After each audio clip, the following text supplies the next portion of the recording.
మామా first time లోపలికి వెళ్తున్నాం. బ్యాక్ నుంచి ఎంట్రీ వద్దు, ఫ్రంట్ నుంచి ఎంట్రీ ఇవ్వు.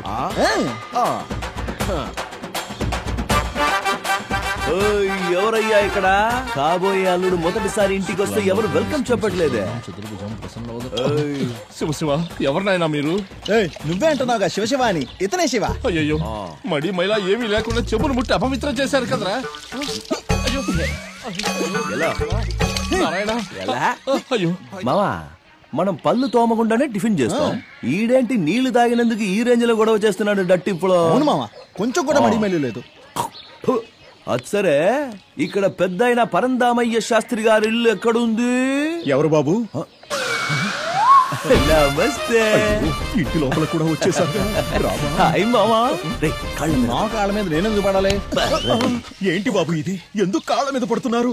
మళ్ళీ మా అమ్మాయి మిమ్మల్ని ఏమైనా ఇబ్బంది పెట్టిందా? అవును సార్, నా హార్ట్ దొంగిలించింది మీ అమ్మాయి. శివ శివ, ఏం మాట్లాడుతున్నావయ్యా? ఏంటి స్వామి, శివ శివ అంటారు, శివుడే వచ్చి అల్లుడు అవుతానంటే వద్దంటారు. What's your problem? అల్లుడా? అర్థం కాలేదు. అల్లుడంటే కూతురు భర్త. నిన్నెవడు రమ్మన్నాడ్రా? డార్లింగ్, మీ ఇంటికి నేను రాకూడదా? మర్చిపోయావా డార్లింగ్? పెళ్లి పందిర్లో లవ్ ఛాలెంజ్. ఏంటమ్మా ఇదంతా? ఓహో, అబ్బా అమ్మ ఉన్నారని సిగ్గుపడుతున్నావా? ఏంటమ్మా ఇదంతా? సరే, ఇంకెక్కడైనా మాట్లాడుకుందామా? లొకేషన్ ఎక్కడో చెప్పు. కాస్త ఊడ్చి క్లీన్ చేసి నీట్ గా ఉంచుతాడు మానవుడు. ఏంటమ్మా ఇదంతా అనాలి కదా మీరు. ఏంటమ్మా ఇదంతా? నువ్వు ఆగినానా అని చెప్పాలి. ఉన్నాడు అక్కుంబక్కుంలాగా. తన అత్త కొడుకుని. వాళ్ళ అత్త అంటే మా అమ్మ. మా అమ్మకి నేను ఒక్కడనే కొడుకుని. నువ్వెవ్వడ్రా? చిన్న వయసులోనే తనన్నే పెళ్లి చేసుకోవాలని పెద్దలందరూ కలిసి ఫిక్స్ చేసి పెట్టారు. చిన్నప్పుడు మ్యాటర్ నే నువ్వు ఇంత సీరియస్ గా తీసుకున్నావంటే నువ్వు ఇంకా ఎంత ఎదగాలో అర్థం అవుతుంది. ఎల్లమ్మా ఎల్లు, కొట్టుకెళ్ళి పీచి మిఠాయి కొనుక్కో. మావా, ఈ పిల్లోడికి ₹10 ఇచ్చి పంపించు. హలో, పైన జుట్టు మాత్రమే కట్టయిందంతే, నరం కాదు. టీచర్ చేతి మీద కొడుతుంది, తల్లి చెంప మీద కొడుతుంది, తండ్రి విప్ మీద కొడతాడు. కానీ శాస్త్రి ఏకంగా గుడ్డల మీద కొడతాడు. మావా, నువ్వు జమానాలో కొట్టిన డైలాగు ఈడు ఇప్పుడు కొడతాడు. నువ్వు ఇంకా అప్డేట్ అవ్వలేదురా బాబీ. ఈ ఓల్డ్ డకోటా వర్షన్ నీకు అవసరమా? అవసరం అంటారులే. దయచేసి వెళ్ళిపో ప్లీజ్. చెయ్యి పట్టుకోవాలని వస్తే చెయ్యెత్తి మొక్కుతావేంటి? సరే, నేను ఇంకా ఎక్కువసేపు ఉంటే మీ ఫ్యామిలీ పాపం తప్పుగా అనుకుంటారు. వెళ్ళొస్తాను. ఇప్పుడు వరకు మాత్రం నేను దేవుడు అనుకుంటున్నారా? ఎవడేమనుకుంటే మనకేంట్రా? నా బంగారం ఏమనుకోకూడదు. బాయ్ కన్నా, బాయ్ బంగారం. బాయ్ చెప్పించాలి రారా. సార్, ఆ స్థలానికి సంబంధించి అన్ని పనులు కంప్లీట్ అయ్యాయి సార్. కానీ ఒకే ఒక ఆఫీసర్ మాత్రం సైన్ చేయనంటున్నాడు సార్. ఎవడాడు? సార్, అది డాక్యుమెంట్స్ అన్ని కరెక్ట్ గానే ఉన్నాయిగా. సైన్ చేయడానికి ఎందుకు లేట్ చేస్తున్నారు? సార్, మీ డాక్యుమెంట్స్ సరిగ్గా లేకపోవడంతో సైన్ చేయడానికి డిలే అవుతోంది సార్. అంటే నా దగ్గర ఉన్న డాక్యుమెంట్స్ అన్ని ఫేకా, లేక సైన్ చేసిన ఆఫీసర్స్ కి బుద్ధి లేదా? సార్, నేను అలా అనట్లేదు సార్. గవర్నమెంట్ వర్క్ ప్రొసీజర్ ప్రకారమే వెళ్లాలని చెప్తున్నాను. ఏంటండి ప్రభుత్వం అంటారు? 5 ఏళ్లకోసారి వస్తుంది, పోతుంది. మీరు గవర్నమెంట్ సర్వెంట్స్. మీరు బాగుండాలి అంటే మాలాంటి బిజినెస్ మెన్లు బాగుండాలి. ఆఫ్టర్ ఆల్ ఒక సైన్ చేసేయండి. క్షమించాలి సార్. ఒక ఆఫీసర్ సైన్ 5 ఏళ్లకొకసారి మారే ప్రభుత్వానికంటే కూడా ఎంతో ముఖ్యమైంది. ఎందుకంటే ప్రభుత్వం మారినా ఆ సైన్ వాల్యూ మాత్రం మారదు. సార్, నాకు చాలా పనులున్నాయి. మీరిక బయలుదేరొచ్చు. Well said. మళ్ళీ కలుద్దాం. చెప్పు దోస్త్, ఏం చేయమంటావు? ఓ పెద్ద ప్రాజెక్ట్ కి ట్రై చేస్తున్నాను శివ. దానికి ఒకటి సైన్ కావాలి. వాడు డబ్బుకు లొంగట్లేదు. ఎదిరించైనా సరే, ఏమార్చైనా సరే నేను సైన్ చేయిస్తాను. ఎవరు దోస్త్? ఎవరా ఆఫీసర్? రామకృష్ణ. బిల్లు క్లియర్ చేసి బాడీ తీసుకెళ్ళండి. రమేష్, చూడండి సార్, నా కూతురు.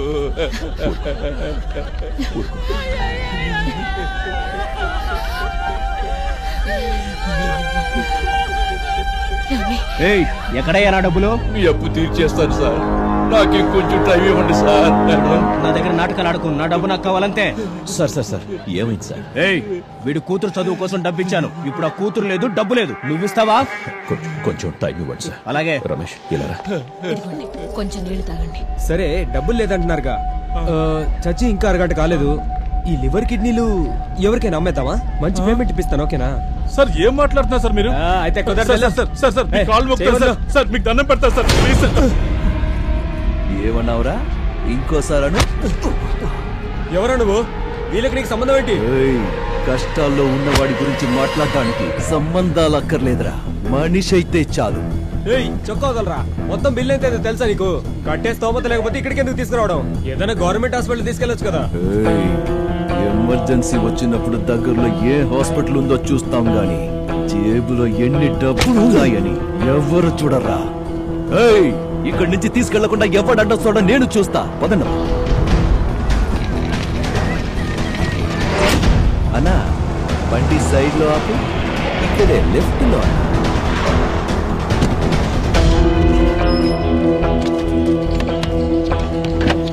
ఏంటి మామ ఇక్కడ తీసుకొచ్చావు? బాడీ దించండి. ఏం చేస్తానా? ఏయ్, దించండి.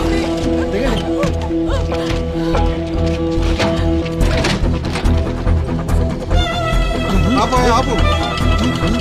ఏమైంది? ఎక్కడ కాపారు? శివ, ఏం జరిగిందయ్యా? శివ, అడిగేది నిన్నేనయ్యా, చెప్పయ్యా. శివ ఏంటో ఇది? ఒక్క నిమిషం. దొంగేడు పేడుస్తున్న బంధువులారా, శవాన్ని తీసుకెళ్లే ముందు ఈ శివ టర్మ్స్ అండ్ కండిషన్స్ వినండి.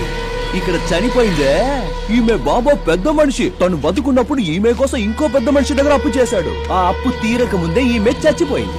సో ఆ అప్పు క్లియర్ చేసి బాడీని తీసుకెళ్ళి. ఏమయ్యా, అక్కడ హాస్పిటల్లో నువ్వే సాయం చేసి ఇక్కడ ఎలా మాట్లాడుతున్నావు? నీకు ఇది న్యాయమేనా? మరి హాస్పిటల్ వాళ్ళే బాడీ నుంచుకుంటే నేనెలా డబ్బులు వసూలు చేసుకోగలను? కాదు, బతుకున్నోడికి సాయం చేస్తేనే గుర్తుంచుకోని ఈ కాలంలో చచ్చినోళ్ళకి సాయం చేయడానికి నాకేమైనా వెర్రనుకున్నావా స్వామి? చూడయ్యా, అలాంటిది ఏమన్నా ఉంటే ఆ తర్వాత కూర్చుని మాట్లాడుకుందాం. ఇప్పుడు జరగాల్సిన కార్యక్రమాన్ని జరగలేదు. చేసినప్పు తీరుస్తానని ముందు మాటివ్వు, ఆ తర్వాత కూర్చుని మాట్లాడుకుందాం. నేను అప్పు తెచ్చాలా? అయినా నేనెలా తెచ్చగలను బాబు? ఏ మీ వల్ల కాదా? ఉపదేశం ఇచ్చినంత సులువు కాదు ఉపకారం చేయడం అంటే. డబ్బులు ఇవ్వండి, శవం ఎత్తండి. ఎలా బాబు, ఆ అమ్మాయి చచ్చి వాళ్ళ నాన్న సగం చచ్చిపోయాడు. నీకు దండం పెడతాను, కజ్జాలు చూపించవయ్యా. ఓసారి దగ్గర్రా. ఇంతకి నువ్వెవర్రా? నేను ఆ అమ్మాయికి బాబాయిని. ఇప్పుడొచ్చి ముసలి కన్నీళ్లు కార్చే కంటే తను బతికున్నప్పుడే మీ బంధువులంతా వచ్చి కాస్త జాలి చూపించుంటే వాళ్ళ బాబా అప్పు చేసి ఉండేవాడా? కష్టమని ఇంటి గుమ్మ తొక్కినప్పుడు మొహం మీద తలుపులేయడం, చచ్చాక ఇంటికొచ్చి దండలేయడం, ఇదేనా మీ బంధువులు చేసే కార్యం?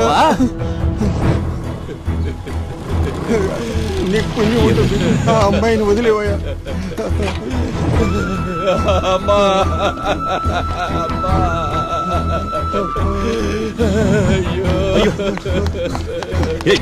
ఏంటి ఇక్కడ వచ్చారు? తీసుకెళ్దాం పదండి. చైత్యవయ్యా, పెద్ద దిగొచ్చే. శివ, ఏంటిది? ఏం చేస్తున్నావు నువ్వు? ఎలాండి, ఇది నా వ్యవహారం. ఇందులో ఎవ్వరు తల దూర్చొద్దు. అందరిలా చూడాలని వచ్చావు, నిలబడి చూడు, వేళ్లు పెట్టకు. అందరి ముందు హీరో అవ్వాలని ట్రై చేయకు. శివ, శివ, ఏంట్రా ఇది? నా మాట విను శివ. నీ మాట ఇలా ఏడిపించడం మంచిది కాదు శివ. పాపం తగులుతుంది. కన్నీరు పెట్టించే వాళ్ళందరికీ పాపం చుట్టుకుంటే నీకెంత పాపం చుట్టుకోవాలి? చూడు, సైలెంట్ గా సైడ్ కెళ్ళి నుంచుంటే సరే. వాళ్ళ మర్యాద కాపాడడానికి వచ్చావంటే నీ మర్యాద పోగొట్టుకుంటావు. చెప్పండయ్యా, డబ్బులు ఎవడిస్తారా? నీ అప్పిస్తాడా? వాడు చేసిన అప్పు ఎవరు తీరుస్తాడా? ఏంటందరూ మొద్దుల్లా నిలబడ్డారు? కన్నీళ్లు రాల్చినంత తేలిక కాదు డబ్బులు రాల్చడం అంటే, అర్థమైందా? శివ, శివ, చెయ్యొదలు. శివ, నాన్న శివ, ఇటు రా బాబు, రా. గురుజీ, నా మాట విని శివ. గురుజీ, మీరెందుకు వచ్చారండి ఇక్కడికి? ఇవన్నీ మీకు అర్థం కావు, దయచేసి వెళ్ళిపోండి. ఎందుకయ్యా ఈ పాపం డబ్బులు? ఏంటి పాపం డబ్బులా? పాపం డబ్బులు అంటారు. మీరు పుణ్యం చేసి ఏం సంపాదించుకున్నారు? మీరు చేసిన పుణ్యం వల్ల మీ పిల్లలకి ఏమైనా మేలు జరిగిందా ఏంటి? ఇక మీద ఇలాంటి నీతి వాక్యాలు మాట్లాడకండి, ఎవరికి వినపడదు. ఇక్కడ అందరితో మాట్లాడిస్తుంది డబ్బు విషయం మాట్లాడితే చెవిటి వాడికి కూడా వినిపిస్తుంది. డబ్బుకున్న విలువ పవర్ అలాంటిది. అలాగే పవర్ ఉన్న వాడి దగ్గరికి డబ్బు వెళ్తుంది. వాడు మంచివాడా చెడ్డవాడా అన్నది డబ్బుకు అనవసరం, అర్థమైందా? అవును, నేను నీచుల్ని పాపిష్టి వాడిని డబ్బు కోసం ఏం చేయమన్నా చేస్తాను. దేవుడి పేరు చెప్పి శాపం ఇస్తాడు, వరం ఇస్తాడని కోట్లు కూడపెట్లా. 5 ఏళ్లలో మీకు స్వర్గం చూపిస్తానని రాజకీయ నాయకుల్లా మోసం చేయలా. పేదల రేషన్ బియ్యంలో, పేషెంట్ల మందుల్లో, పెద్దోళ్ళకిచ్చే పెన్షన్లు అంతెందుకు, ఫ్రీగా దొరికే గాలి నీళ్లు అన్నిట్లో మోసం చేసి డబ్బులు సంపాదించే దగాకోర్లున్న ఈ లోకంలో వాళ్ళెవ్వరు అడగరే? ఎందుకు అడగరు? వాళ్ళెవరు మీ కంటికి కనిపించినంత ఎత్తులో రాజుల్లా కూర్చున్నారుగా, అందుకు. సాధ్యమైనంత డబ్బు సంపాదించండి. డబ్బు సంపాదించే వారికి దయచేసి అడ్డం రాకండి ప్లీజ్. చెప్పి నా నోరు మోయించొచ్చు, కానీ ఆ దేవుడి కళ్ళ నుండి తప్పించుకోలేవు. కష్టపడతావు, నువ్వు అనుభవిస్తావు. ఏంటి దేవుడా? పిలవండి, ఇక్కడ ఇలాగే నుంచుంటాను, రమ్మనండి. చాలా విషయాలు మాట్లాడాలి. చిన్న వయసులోనే మా నాన్న నాకు దూరం చేశాడు. అప్పుడు నేనేం పాపం చేశానో ఆయన్నే అడగాలి. మా అమ్మ నాకు ఎందుకు దూరం చేశాడో అడగాలి. ఆశ్రమంలో ఉన్న ఈ పిల్లలకి కాలు, చెయ్యి, కన్ను ఎందుకు లేకుండా చేశాడో అడగాలి. వీళ్ళు చేసిన పాపం ఏంటో అడగాలి. పిలవండి. వస్తాడా? దేవుడు రాడు. ఎందుకో తెలుసా? మీ మంచోళ్ళు ఉన్నారే, మీరంతా మీ భారాన్ని ఆయన మీద వేసి ఆ భారం మొయ్యలేక ఎక్కడ దాక్కుని ఉంటాడు. గురుజీ, డబ్బున్నోడు ఎంత చెడ్డోడైనా 100 మంది వచ్చి ఊరంతా ఊరేగిస్తారు. డబ్బు లేనోడు చస్తే కనీసం 4 వచ్చి భుజానికి ఎత్తుకోవడానికి కూడా ముందుకు రారు. ఇదే వాస్తవం, ఇదే లోకం, ఈ ప్రపంచమే అంతా. చెప్పండయ్యా, వాళ్ళు చేసిన అప్పు ఎవరు తీరుస్తారు? ఇది అనాథ శవమా? దిక్కుమొక్కు ఎవరు లేరా? లేరంటే చెప్పండి, నేనే తీసుకెళ్లి తాగల పెడతా. నేను తీరుస్తాను. ఆ అప్పు నేను తీరుస్తాను. శభాష్ పెద్ద మనిషి. ఉత్సాహంలో ఏదేదో కమిట్ అయిపోకండి. వాళ్ళు చేసిన అప్పెంతో మీకు తెలుసా? అది ఎంతైనా ఉండని నేను తీరుస్తాను. గ్యారంటీ ఏంటి? ఏం కావాలి? ఒక్క సంతకం చాలు.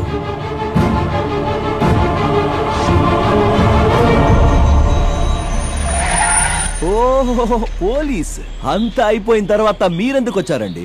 ఇక్కడ అంతా సెటిల్ అయిపోయింది. వచ్చిన దారిని రివర్స్ గర్ వేసుకుని చెక్ చేయండి.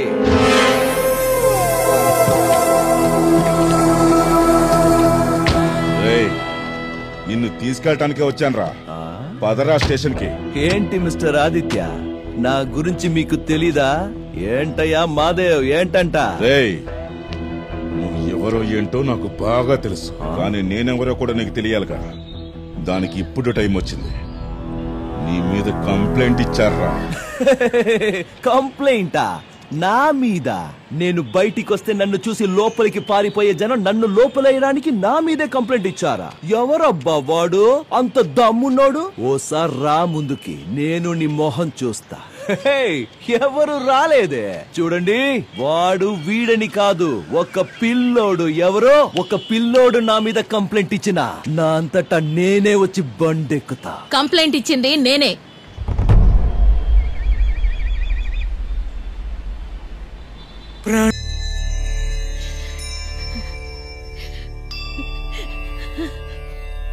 లక్ష్మి, ఒక ఆడదానిలా ఆలోచిస్తే వాడు చేసింది తప్పనిపిస్తోంది. అదే కన్న తల్లిగా ఆలోచిస్తే నేను చేసింది తప్పనిపిస్తోందండి. వాడిని పోలీస్ స్టేషన్లో ఎంత హింస పెడుతున్నారో ఏమిటో.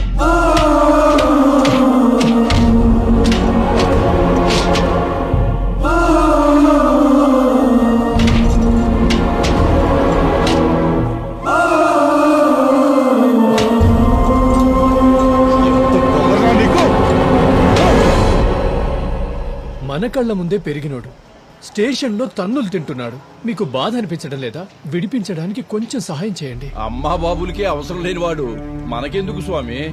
ఏమయ్యా, మన పిల్లలు ఎవరైనా తప్పు చేస్తే ఇలాగే చూస్తూ ఊరుకుంటామా మనం? వాడు మన బిడ్డ కాకపోవచ్చు, కానీ ఈ ఏరియాలోనే పుట్టి పెరిగాడు. గురూజీ, వీళ్ళెవరు ఇచ్చినా ఇవ్వకపోయినా నేనిస్తాను, దయచేసి తీసుకోండి.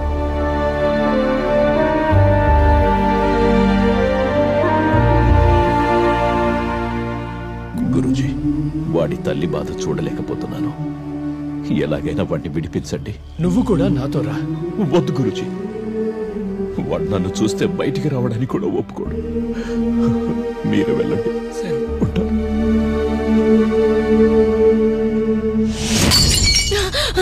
రావయ్యా బయటికి.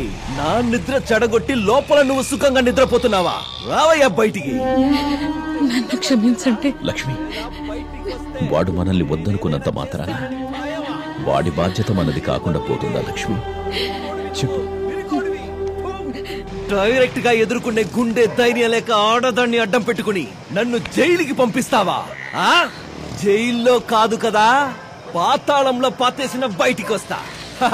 నాకు చెడు చెయ్యాలనుకునే వాళ్ళు 1000 మంది ఉంటే కాపాడాలనుకునేవాడు ఒక్కడు ఉంటాడు. చూసావుగా రిలీజ్ అయ్యా. ఎలా ఉంది నా ఇన్ఫ్లుయెన్స్? పాముకి మాత్రమే విషం ఉందనుకుంటే నువ్వు దాన్నే మించిపోయావు. ఈ ఇంటి వైపు కనీసం కన్నెత్తి కూడా చూడని వాడి జోలికొచ్చావుగా. చూస్తూ ఉండు. ఇదే ఏరియా జనం ముందు నిన్ను తలదించుకునేలా చేసి నేను తలెత్తుకుని మా అమ్మని ఇక్కడి నుంచి తీసుకెళ్తాను. చూస్తూ ఉండవయ్యా. ఏంటి మీరందరూ ఇక్కడ రికార్డింగ్ దాన్ని చూస్తున్నారా?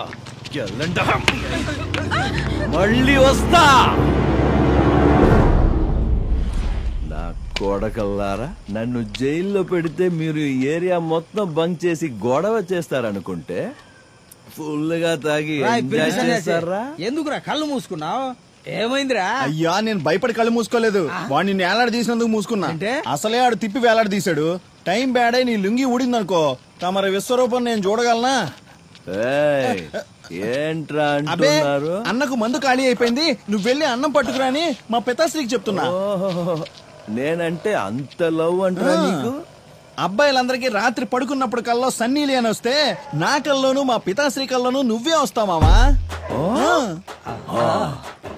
మిక్సింగ్ డాడీ ఫిక్సింగ్ సన్ను.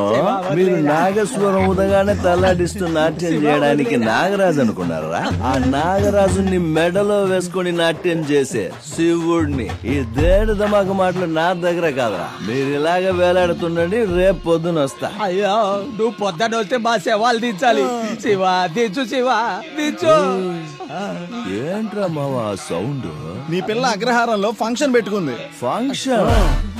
కాబోయే అల్లుడు సెంట్రల్ జైలుకి వెళ్లాల్సింది జస్ట్ మిస్ అయ్యాడనే టెన్షన్ లేకుండా అగ్రహారంలో, అది నా డార్లింగ్ ఇంట్లో ఫంక్షనా?